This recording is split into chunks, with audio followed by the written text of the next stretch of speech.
ಕಾಯಲ್ಪಡುತ್ತದೆ. ಹುಡುಕಿದ್ರೆ ಹುಡುಕುವವನಿಗೆ ಇಡೀ ಜಗತ್ತಿನಲ್ಲಿ ಏನ್ ಬೇಕೋ ಅದೆಲ್ಲ ಸಿಗುತ್ತಂತೆ. ಸೊ ಆ ಕಾರಣಕ್ಕೆ ತಂದೆ ತಾಯಿಗಳಾದವರು ಈ ಇತಿಹಾಸವನ್ನ ಹೇಳಿಕೊಡಿ. ಶಿಕ್ಷಣದಿಂದ ಬಯಸುವುದು each child is capable of ruling this universe. ಪ್ರತಿ ಮಗುವಿಗೂ ಕೂಡ ಜಗತ್ತನ್ನಾಳುವ ಶಕ್ತಿ ಇದೆ. ರಿಮೆಂಬರ್, ಇದು ನಮಗೆ ನಮ್ಮ ಸುಂದರೇಶ್ ಅಲ್ಲ ಸರ್, ದಪ್ಪಗಿದಾರಲ್ಲ, ನೀವು IPS ಆಗಿದ್ದನ್ನ ಹೇಳಿ ಸರ್. ನನ್ನ ಕತೆ ಭರ್ಜರಿ ಸರಿಯಾಗಿ ಒಬ್ಬ ಡೈರೆಕ್ಟರ್ ಸಿಕ್ಕರೆ ಒಂದು ಮೂವಿ ಮಾಡ್ಬೋದು. ನಮಗೆ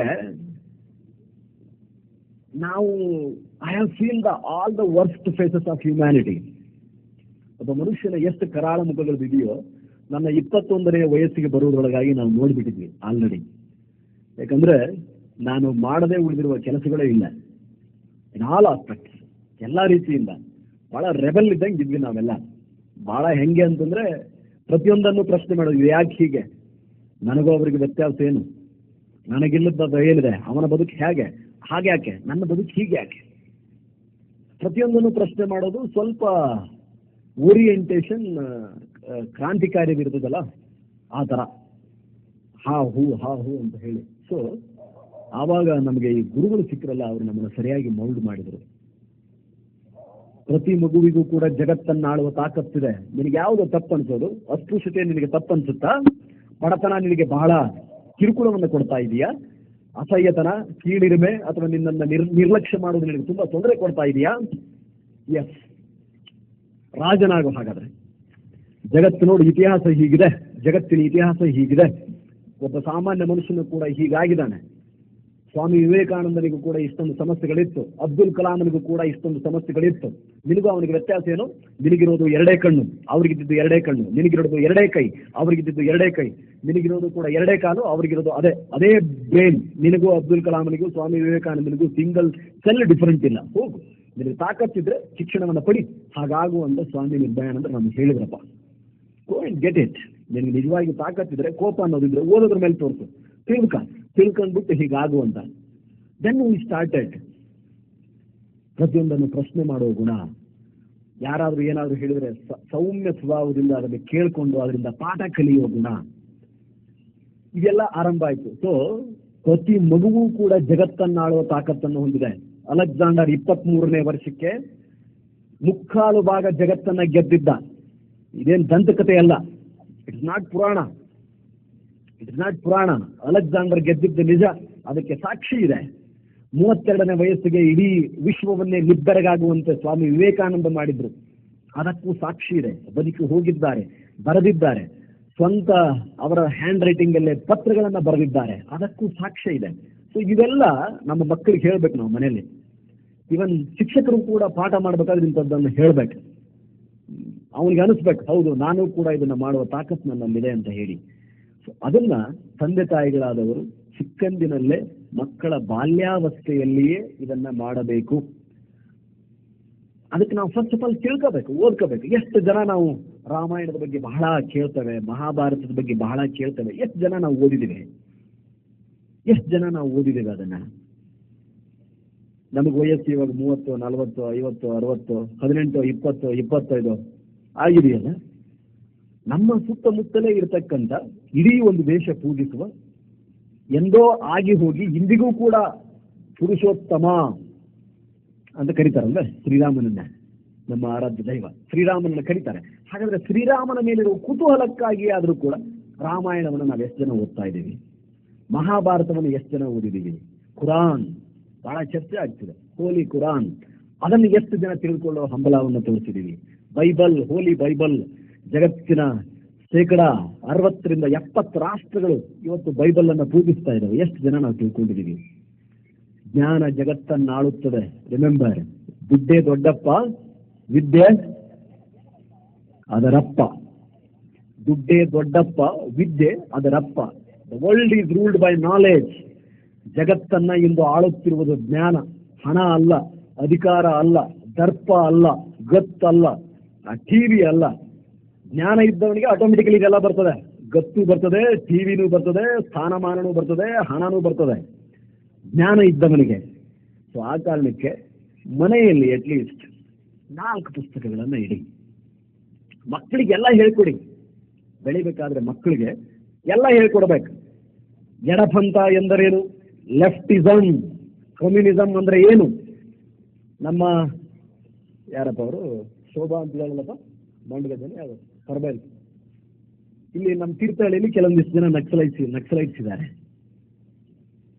ಯಾಕೆ ಅವ್ರು ಬಂದೂಕನ್ನ ಹಿಡಿದ್ರು?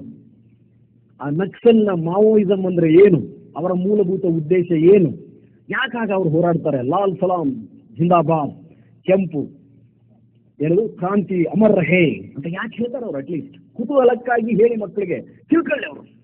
ರೈಟ್ ಏನದು ರೈಟಿಸ್ಟ್, ಬಲಪಂಥ ಎಂದರೇನು ಹೇಳಿ. ಎಷ್ಟು ಸಂಘ ಸಂಸ್ಥೆಗಳು ಅದಕ್ಕೋಸ್ಕರ ಕೆಲಸ ಮಾಡ್ತಿದ್ದಾವೆ, ಅವರ ಮೂಲ ಉದ್ದೇಶ ಏನು, ಅವರ ಗುರಿ ಉದ್ದೇಶಗಳೇನು, ಅವ್ರು ಏನ್ ಬಯಸ್ತಾರೆ, ಅವ್ರಿಗೂ ಇವ್ರಿಗಿರೋ ವ್ಯತ್ಯಾಸ ಏನು. ಪೆಟ್ರಿಯಾಟಿಸಮ್, ನ್ಯಾಷನಲಿಸಮ್, ರಾಷ್ಟ್ರೀಯವಾದ ಇತ್ತೀಚೆಗೆ ಬಹಳಷ್ಟು ಚರ್ಚೆ ಆಗ್ತಿರತಕ್ಕಂಥ ವಿಷಯ. ದೇಶಪ್ರೇಮ, ಏನದು ದೇಶಪ್ರೇಮ ಅಂದ್ರೆ? ನಿಜವಾಗಿಯೂ ತನ್ನನ್ನು ತಾನು ಪ್ರೀತಿಸುವುದೇ, ರಾಜ್ಯವನ್ನ ಪ್ರೀತಿಸುವುದೇ, ದೇಶವನ್ನ ಪ್ರೀತಿಸುವುದೇ ಕೇವಲ ಆಗಸ್ಟ್ 15 ಜನವರಿ 26ರಲ್ಲಿ ಭಾರತ್ ಮಾತಾ ಕಿ ಜೈ, ಜೈ ಹಿಂದ್ ಎನ್ನುವುದೇ, ಅಥವಾ ಅದಕ್ಕೂ ಮಿಗಿಲಾದದ್ದೇನಾದ್ರೂ ಇದೆಯೇ? ಎಲ್ಲವನ್ನೂ ಹೇಳಿ ಅವನಿಗೆ.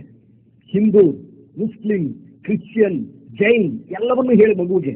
ತದನಂತರ ಆಯ್ಕೆಯನ್ನ ಅವನಿಗೆ ಬಿಡಿ. ಟೀಚರ್ಸ್ ಮಾಡಬೇಕಾದದ್ದು ಇದನ್ನೇ, ಆಯ್ಕೆ ಅವನಿಗೆ ಬಿಡಿ. ಎಲ್ಲವನ್ನು ಮಗು ನಿನಗೆ ನಾನು ಹೇಳಿದ್ದೀನಿ, ಬೈಬಲ್ ಬಗ್ಗೆನೂ ಹೇಳಿದ್ದೀನಿ, ಕುರಾನ್ ಬಗ್ಗೆನೂ ಹೇಳಿದ್ದೀನಿ, ಭಗವದ್ಗೀತೆಯ ಬಗ್ಗೆ ಹೇಳಿದ್ದೀನಿ, ಹಿಂದೂಯಿಸಂ ಬಗ್ಗೆನೂ ಹೇಳಿದ್ದೀನಿ, ಮುಸ್ಲಿಮರ ಬಗ್ಗೆ ಹೇಳಿದ್ದೀನಿ, ಕ್ರಿಶ್ಚಿಯನ್ರ ಬಗ್ಗೆ ಹೇಳಿದ್ದೀನಿ, ಎಡಪಂಥದ ಬಗ್ಗೆ ಹೇಳಿದ್ದೀನಿ, ಬಲಪಂಥದ ಬಗ್ಗೆ ಹೇಳಿದ್ದೀನಿ, ಜಾತ್ಯತೀತದ ಬಗ್ಗೆ ಹೇಳಿದ್ದೀನಿ, ರಾಷ್ಟ್ರೀಯವಾದದ ಬಗ್ಗೆ ನಿನಗೆ ಹೇಳಿದ್ದೀನಿ. ಇವಾಗ ನೀನು ಯಾವುದನ್ನ ಆಯ್ಕೆ ಮಾಡಬೇಕು ಅಂತಂದ್ರೆ, ಯಾವುದು ನಿನಗೆ ಒಳಿತೋ, ಯಾವುದು ತಂದೆ ತಾಯಿಗೆ ಒಳಿತೋ, ಯಾವುದು ನಿನ್ನ ಊರಿಗೆ ಒಳಿತೋ, ನಿನ್ನ ರಾಜ್ಯಕ್ಕೆ, ನಿನ್ನ ರಾಷ್ಟ್ರಕ್ಕೆ, ನಿನ್ನ ನೆರೆಹೊರೆಯವರಿಗೆ, ಇಡೀ ಮನುಕುಲಕ್ಕೆ ಯಾವುದು ಒಳಿತೋ ಅದನ್ನ ಆಯ್ಕೆ ಮಾಡು. ನೀನು ಬದುಕುವ ಹಾದಿ ಹಾಗಿರಲಿ.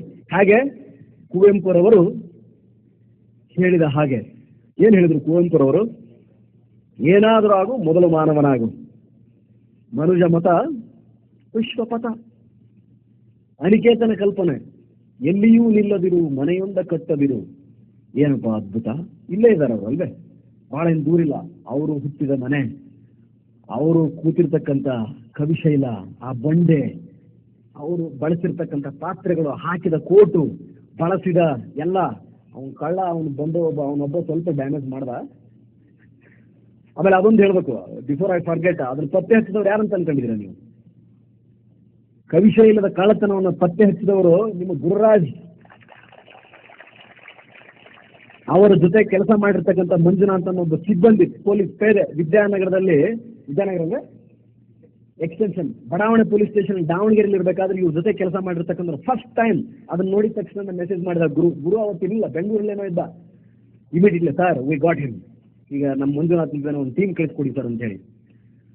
ಅವನು ರೇವಣಸಿದ್ದಯ್ಯ, ಕಾಯಕದ ರೇವಣಸಿದ್ದಯ್ಯ ಒಂದು ಕಳ್ಳತನ ಮಾಡಿದ್ದಲ್ಲ ಬಿಟ್ಟರೆ ಎಲ್ಲವೂ ಆಗಿದೆ. ಹೋಗಿ ನೋಡಿಸ್ಲಿ ಮಕ್ಕಳಿಗೆ. ಮಲೆಗಳಲ್ಲಿ ಮದುಮಗಳು, ಫಸ್ಟ್ ವಾಕ್ಯ, ಪ್ರಥಮ ವಾಕ್ಯ ಏನಿದೆ? ಇಲ್ಲಿ ಯಾರೂ ಮುಖ್ಯರಲ್ಲ, ಯಾರೂ ಅಮುಖ್ಯರಲ್ಲ. ಕುವೆಂಪು ಹೇಳೋ ಮಾತದು. ಎಂತ ತತ್ವಜ್ಞಾನಿ ಸ್ವಾಮಿ ಕುವೆಂಪು.